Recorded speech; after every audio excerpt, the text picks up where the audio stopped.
জিনিস বেশি দেখা যায়, আল্লাহু আকবার, আত্মহত্যা। নিজে নিজে আত্মহত্যা করেন কতলুন নাস, আত্মহত্যা ইসলামের দৃষ্টিতে আত্মহত্যা একটি মহা অন্যায়।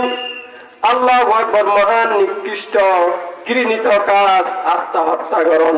নিজে নিজে আত্মহত্যা করণ ইয়ানের দিকে বড় অন্যায়। নিজে নিজে আত্মহত্যা করণ ইয়ান অনেক অন্যায়, বড় অপরাধ। আল্লাহ পাকে বলেন ফরমাতে ওয়ালা তাকতুলু আনফুসাকুম। আল্লাহ পাক পরবার জায়গায় সুবহানাহু ওয়া তাআলা বয়ান ফরমাতে ওয়ালা তাকতুলু আনফুসাকুম, বান্দা তোমরা নিজে নিজে হত্যা করো না। হাদিসের মধ্যে আল্লাহ রাসূল সাল্লাল্লাহু আলাইহি ওয়াসাল্লাম বয়ান করতেন বিনাফসিহি হারামতু আলাইহিল জান্নাহ, যেই নিজে নিজে হত্যা করলো আল্লাহু আকবার, আমি তার জন্য জান্নাত হারাম করে দিলাম। নাউজুবিল্লাহ। আল্লাহ রাসূল বয়ান করতেন যারা নিজে নিজে আত্মহত্যা করিল, এদিন নেয়ার হারা বড় পাড়ার মধ্যে একজন হত্যা করি গিয়েন, আল্লাহু আকবার, পূর্বগুলোর মধ্যে হত্যা করি গিয়েন। অনেক জায়গার মধ্যে আমরা দেখি মোবাইলের মধ্যে আল্লাহু আকবার নিজে নিজে অনেকে আত্মহত্যা করে। আত্মহত্যা জীবনের মধ্যে নগরিবেন। মা বোনের হল জোয়ান জোয়ান পাইল বইনের হল অনেকে আত্মহত্যা করে।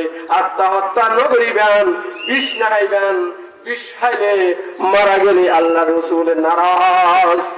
আল্লাহ রাসূল বলেন ফরমাতে বিনাফসিহি হারামতু আলাইহিল জান্নাহ, যেই নিজে নিজে হত্যা করলো আমি তার জান্নাত হারাম করে দিলাম। নাউজুবিল্লাহ।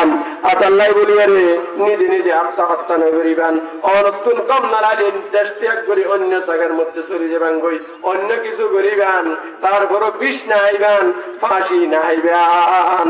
ফাঁসি হাতের দিকে বহুত মানুষ ইতারার পাড়া মানুষের এত চলুন নকরি বেল্লাই আল্লাহ রসুলের নির্দেশ দিয়েন। এ ভাই আল মোর দুস্তাবাল আল্লাহ বলিয়ে রে আর আত্মহত্যা নবজম ওয়ালা তাকতুলু আনফুসাকুম। আল্লাহ পাক বান্দা তোরা নিজে নিজে হত্যা নকরিও বিনাফসিহি হারাম